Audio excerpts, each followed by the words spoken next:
The faith of the Roman centurion. Jesus and the apostles returned to Capernaum on Wednesday, March 17th, in the year 28, and spent 2 weeks at the house of Zebedee, after which they traveled to Jerusalem for the Passover. During these 2 weeks, the apostles taught the people by the lakeshore, while Jesus spent much time alone in the hills, occupied with his Father's business. Jesus also traveled secretly to Tiberias during these 2 weeks. Accompanied by the apostles James and John, he taught a small group of people who had come to believe in the sonship of the Heavenly Father. Among the believers in Tiberias were many staff members from Herod's household. These believing courtiers used their influence and convinced Herod that Jesus was not a threat to him. They had told Herod that the kingdom Jesus preached was spiritual in nature and not a political enterprise. Herod trusted these servants of his own household, and therefore he was not too disturbed by the reports of the unrest caused by the miraculous healing. He had no objections to Jesus' work as a healer or religious teacher. However, in Galilee, a group of conservatives, under the influence of the religious leaders in Jerusalem, had become a threatening enemy to Jesus and the apostles. This group began to organize and tried to disrupt public activities.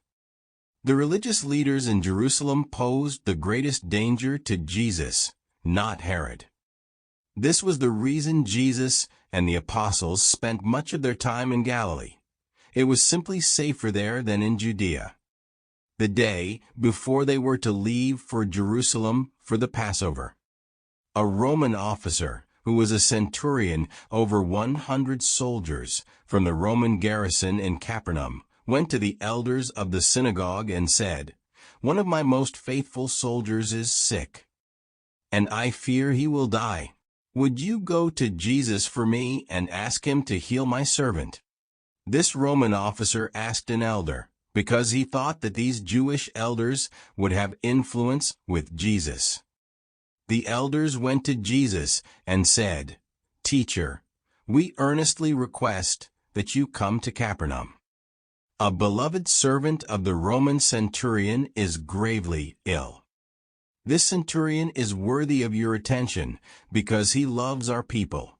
It's him who has built the synagogue for us, where you have often spoken." When Jesus heard them, he said, "I will go with you." As they were on their way to the officer's house, but before they reached the estate, the Roman centurion sent a servant to Jesus with this message, "Lord, do not trouble yourself to enter my house, for I am not worthy for you to come under my roof. Neither did I consider myself worthy to come to you. Therefore, I sent the elders of your own people. But I know that you can speak a word from where you are, and my servant will be healed. For I also am a man under authority, with soldiers under me, and I say to one, 'Go,' and he goes, to another, 'Come,' and he comes, and to my servants, 'Do this or that,' and they do it." When Jesus heard these words, he turned to his apostles and those with them and said, "I am amazed at the deep spiritual insight and great faith of this non-Jewish man. Truly, I say to you, in Israel, I have not found such great faith." Jesus turned away from the house and said, "Let us depart from here." The centurion's servant returned to his master and told him what Jesus had said. And from that hour, the soldier's illness began to leave him, and he eventually recovered fully. But we never knew exactly what happened on this occasion. This is simply the account, and whether invisible beings brought healing is not revealed to us. We only know the fact of the complete recovery of this faithful soldier.